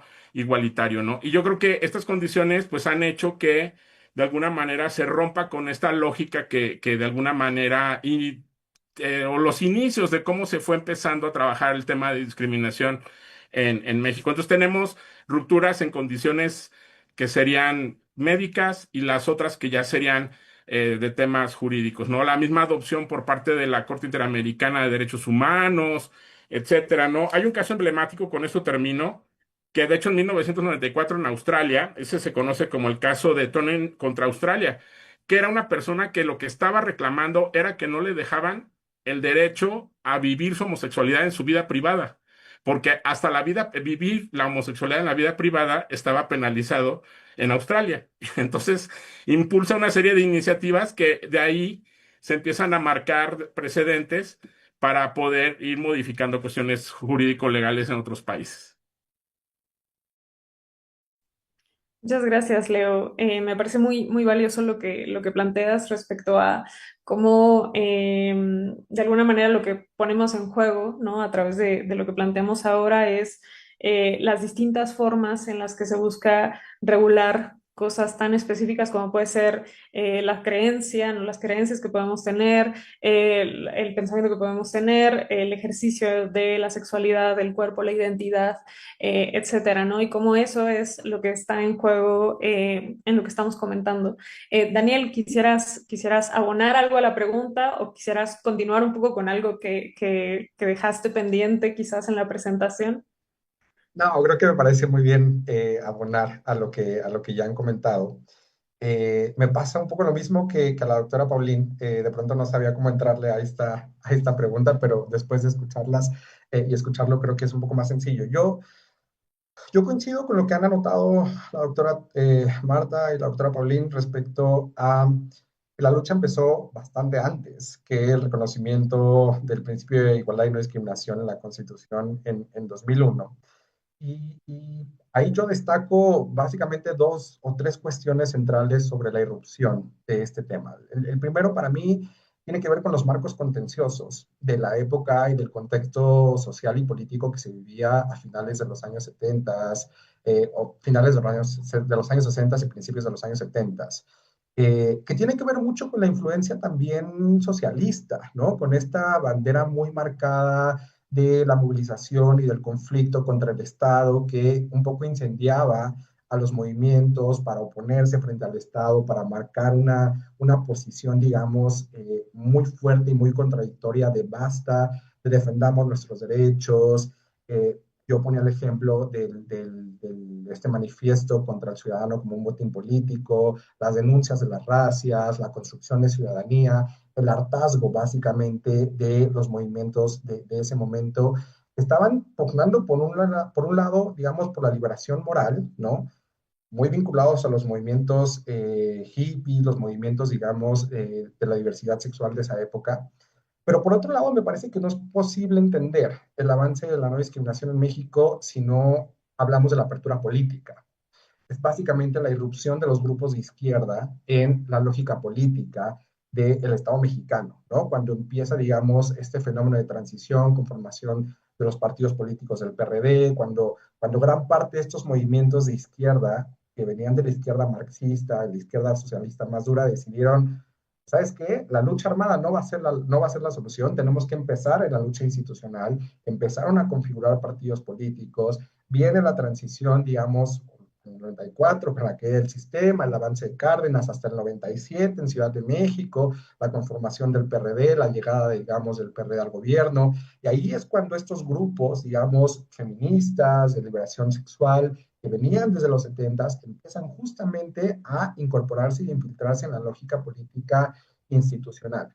Y lo otro tiene que ver con la apertura cultural. A mí me parece que en el caso de los movimientos homosexuales y el propio movimiento frente al VIH, la influencia de la cultura gay de Estados Unidos, ¿no? Como esta cosa de avancemos, de que necesitamos reconocimiento, de que tenemos derechos, el propio discurso de los derechos es un discurso que vino mucho de la influencia de Estados Unidos, ¿no? Lo decía la doctora Paulín con la configuración en el 93 de la Comisión Nacional de Derechos Humanos, pero en ese momento se estaba dando el Telecán, la apertura económica, la apertura política hacia otros discursos, el financiamiento de organizaciones no gubernamentales que traían ese discurso. Entonces, me parece entender, digamos, la lucha por la discriminación pasa por entender la lógica contenciosa, la lógica política y la lógica cultural, digamos, en México durante los últimos 40, 50 años.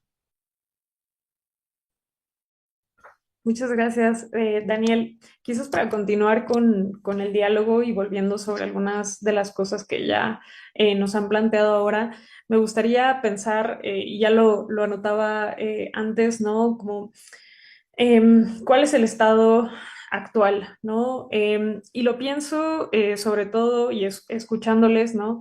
En esto que menciona Enzo Traverso cuando reflexiona sobre si el fascismo es o no una categoría adecuada para nuestro tiempo, ¿no? Y una de las cosas que dice al pensar sobre el fascismo histórico, ¿no?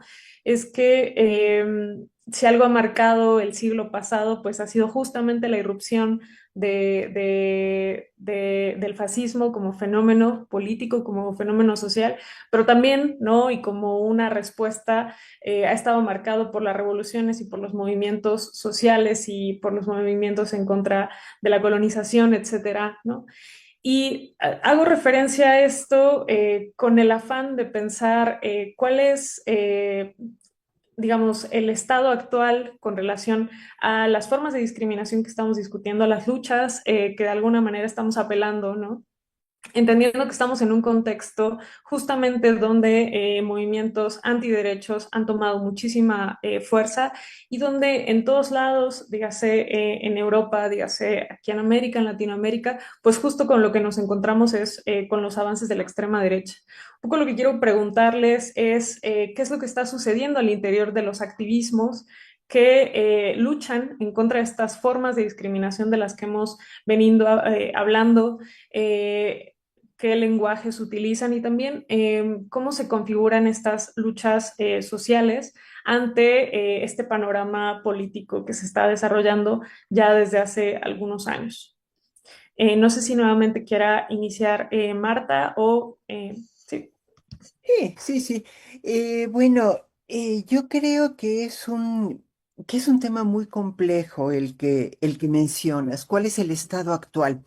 Mira, mañana vamos a tener en la Rectoría General de la UAM, vamos a tener bueno, le iban a llamar Festival de la Diversidad, y a mí la palabra festival se me sigue atorando un poco, ¿eh?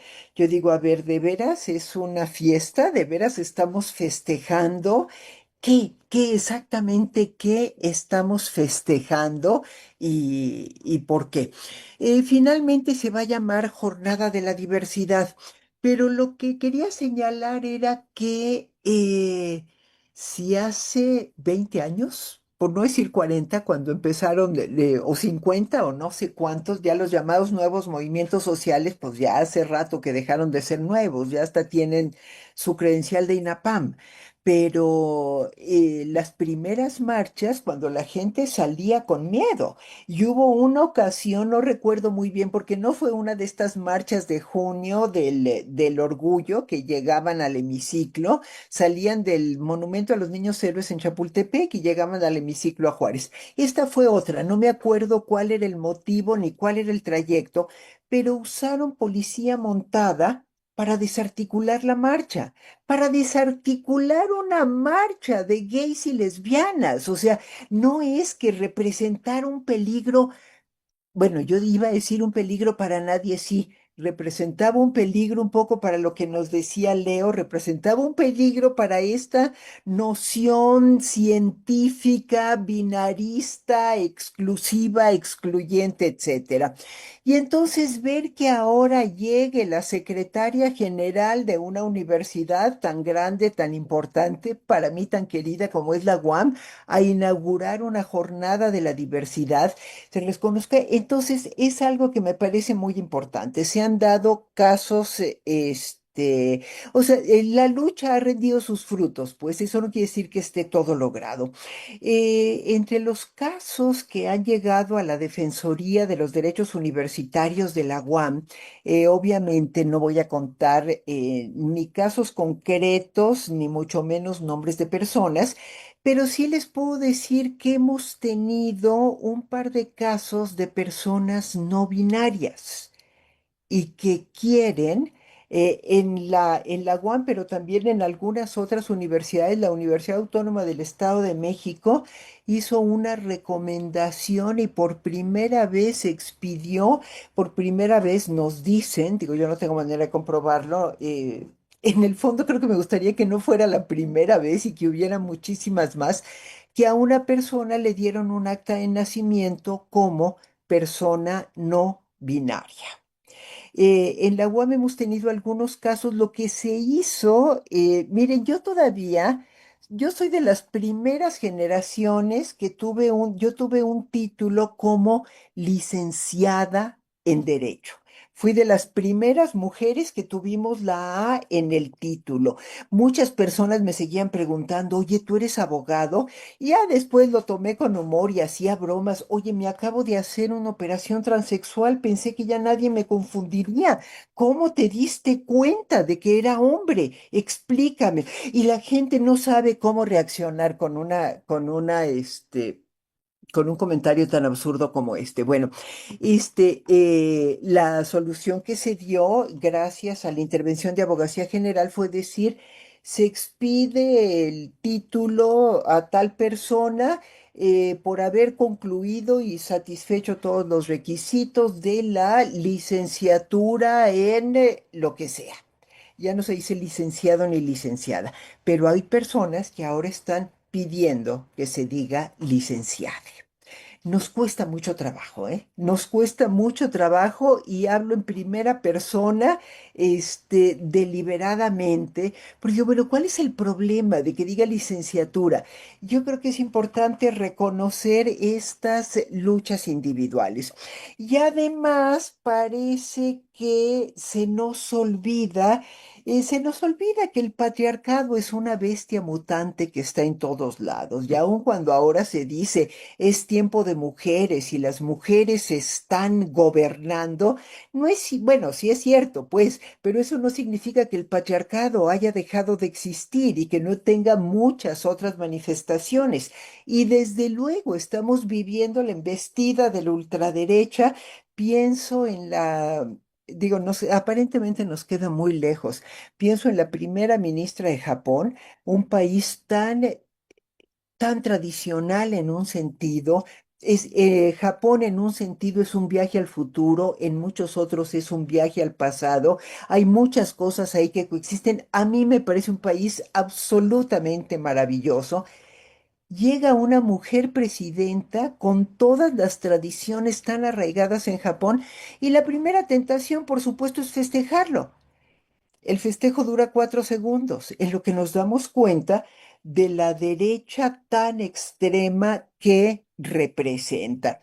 Entonces, creo que lo que podría sacarse en claro es que no podemos bajar la guardia. No sé cuánto tiempo llevamos peleando contra formas concretas y otras más difusas de discriminación y no las hemos erradicado. Tenemos que seguir. Además, miren, y con esto cierro. Alguna vez una colega costarricense, Alda Facio, jurista costarricense, decía, los seres humanos hemos demostrado una enorme creatividad cuando se trata de discriminar. Si antes discriminábamos por condición étnica, por sexo, por religión, por nacionalidad, ahora han aparecido muchas otras formas, por fenotipo, por ejemplo, por la estatura, por la complexión, por el estado civil, por muchas otras formas.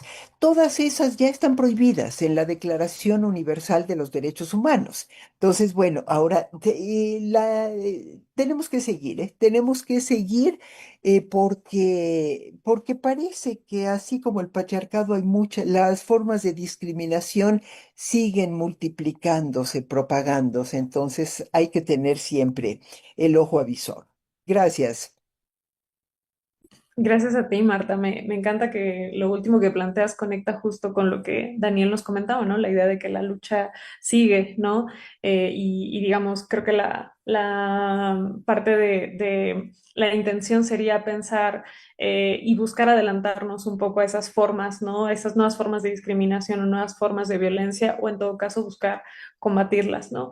Pauline, ¿quisieras agregar algo al respecto? Y muchas, bueno, yo feliz, fascinada de escucharles.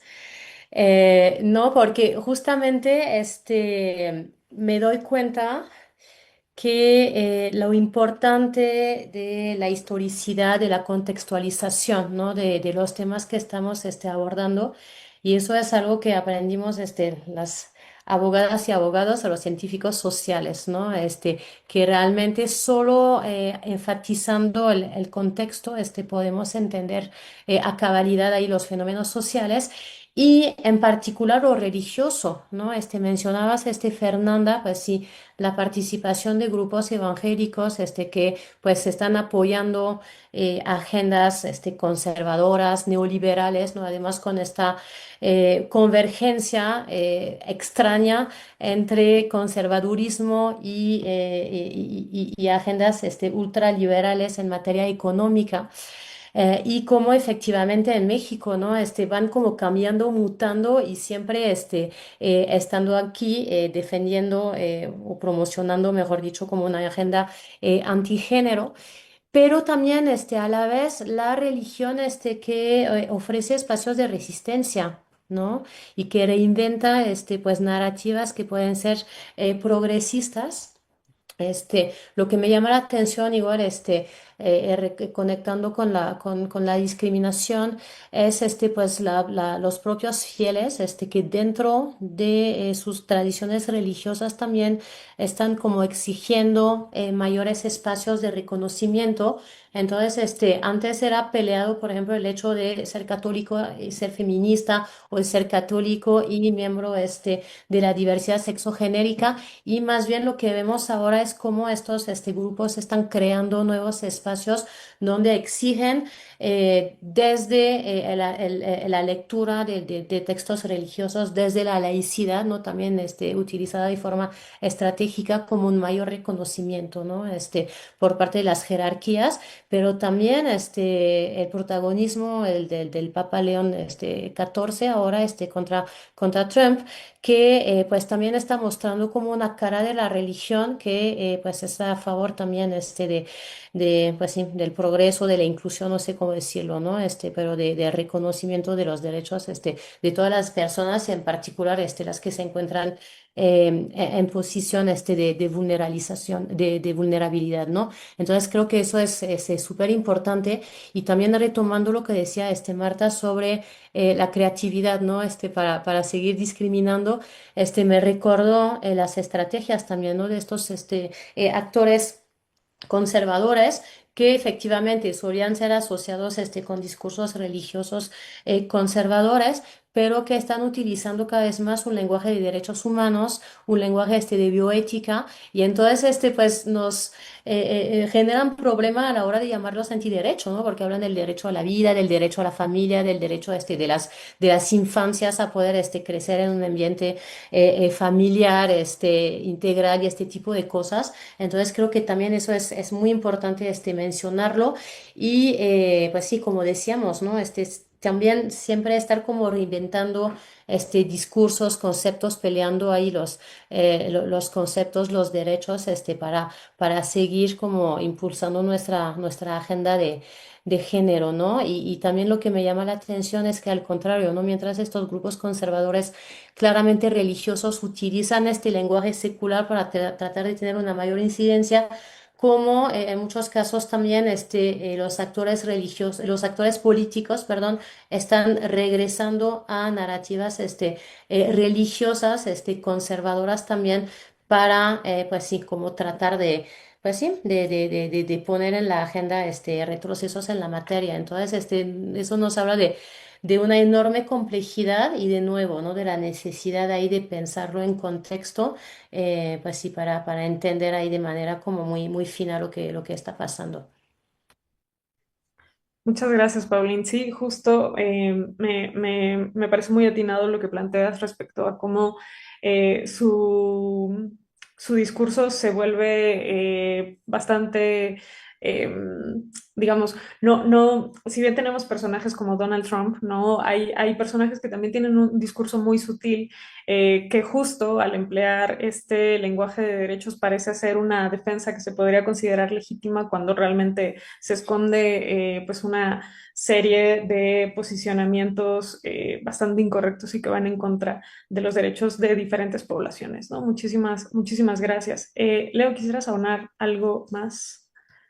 Bueno, pues creo que un poco ya se ha comentado, pero algo que sería importante visibilizar es que estas luchas que se han tenido a lo largo de la historia de la diversidad sexogenérica en este México contemporáneo, pues ahora yo creo que están centradas en otro tipo de, alcanzar otro tipo de derechos, ¿no? Está, por ejemplo, el tema del reconocimiento de la identidad de género, que si bien ya lo comentaba la doctora Marta, eh, y creo que nos enfrentamos a un problema aquí porque además, ya decía el doctor Daniel, el tema de los estigmas, pero también está el tema de los estereotipos, ¿no? Gran parte de lo que se habla de la diversidad sexogenérica es, está como en dos categorías principales, ¿no? Hombres homosexuales y mujeres trans, que es donde a veces el discurso, los mismos medios de comunicación han ayudado a distribuir y a reforzar este tipo de ideas. Y hay otras orientaciones sexuales, hay otras identidades de género que están ahí y que no están de alguna manera visibilizadas, ¿no? Por ejemplo, con relación al VIH, en la mañana había una conferencia en la UNAM donde una pequeña charla de un hombre trans, ¿no? Y entonces esta persona hablaba acerca de cómo están invisibilizadas las estadísticas de hombres trans que tienen VIH, ¿no? O sea, Mm. hay sobre mujeres trans, pero no hay de hombres trans. Entonces, y esto tiene que ver con, porque a final de cuentas la lógica binaria se sigue imponiendo, ¿no? Hombre, mujer, bajo esta lógica trans o cisgénero, pero y las otras identidades, por eso esta lógica de romper con ello y el tema de las personas de género fluido, de género no binario, etcétera, ¿en dónde quedan? Las otras orientaciones sexuales, ¿en dónde quedan? Y bueno, aquí viene una serie de exigencias en términos pues de acceso, de reconocimiento, de inclusión en términos educativos, laborales, el tema de los crímenes de odio, ¿no? Que están por ahí presentes y que con esto quiero tocar un tema sobre discriminación post-mortem, ¿no? Y que Kenia Cuevas ha estado Claro. trabajando mucho en el impulso de un protocolo para tratar este tipo de temáticas que estaban en el olvido, ¿no?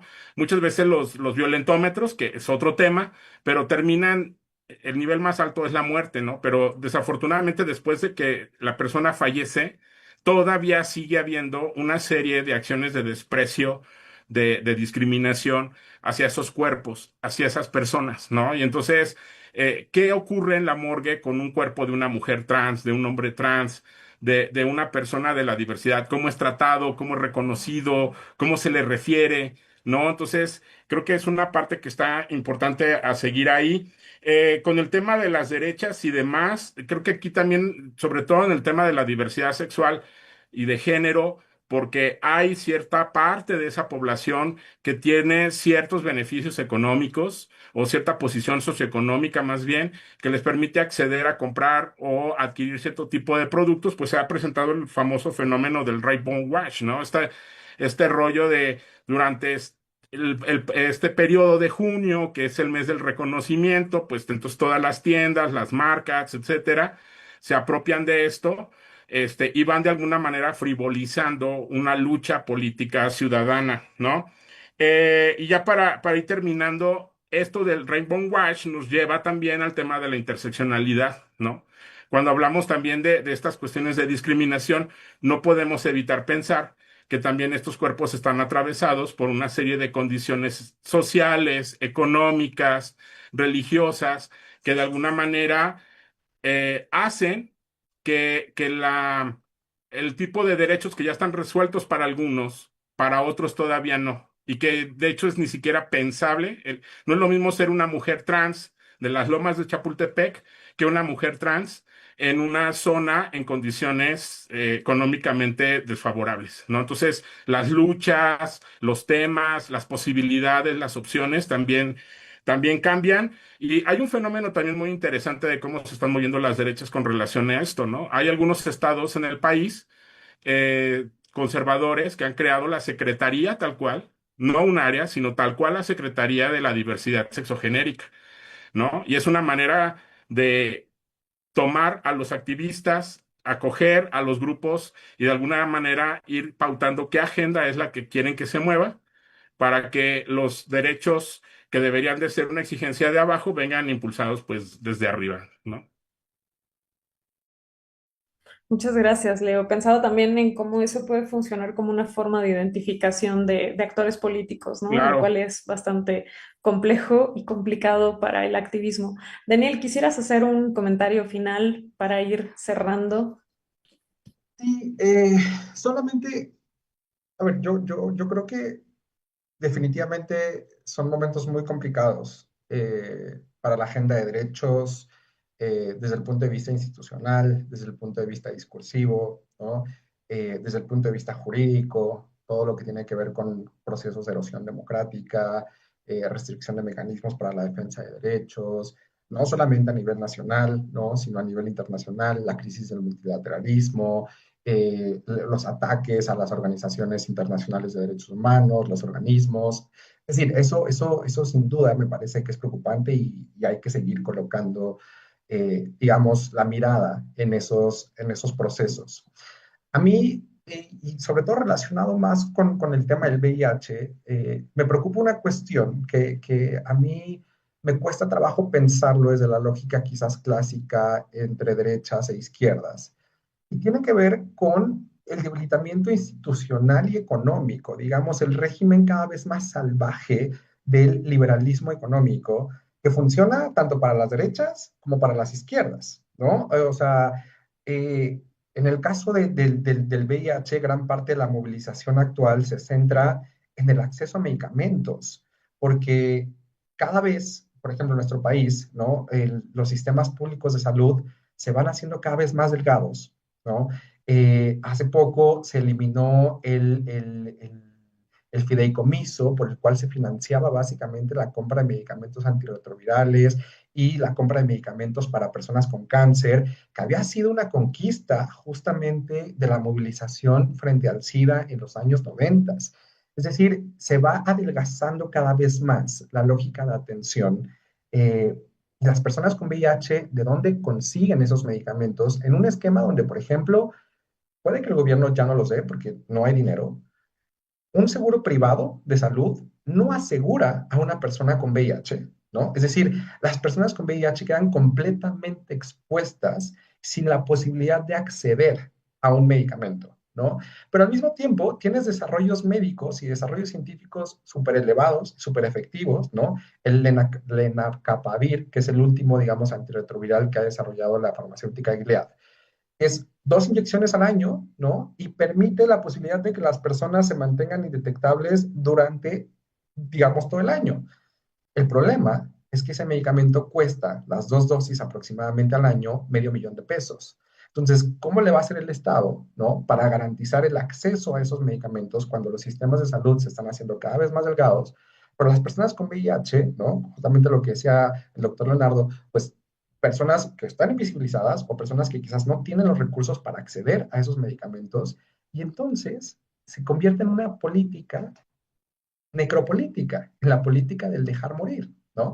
En la política de, volvemos a la metáfora, tú te lo ganaste, tú te lo conseguiste, te debiste haber cuidado, pues entonces te dejo a tu suerte.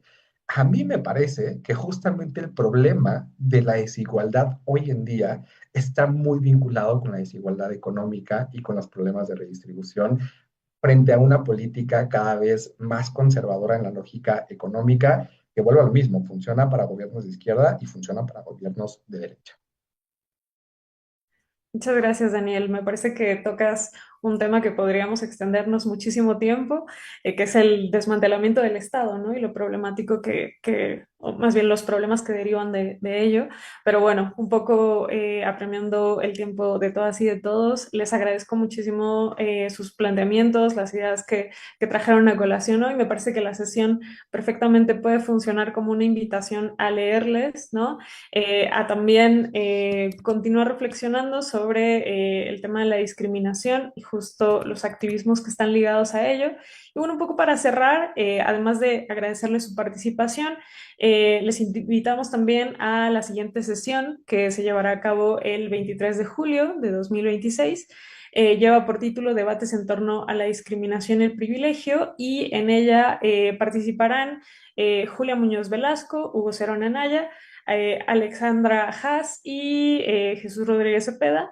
Así que los invitamos a nuestra siguiente sesión y de nuevo muchas gracias por todos sus planteamientos. Ha sido un gusto escucharles y compartir con ustedes. Pero bueno, muchas gracias, cuídense mucho, bonita tarde. Adiós, Hasta gracias. luego. Gracias Excelente, un Bye bye. gusto. Gracias. Y que gane México. y que gane México. Que gane México. Nos vemos.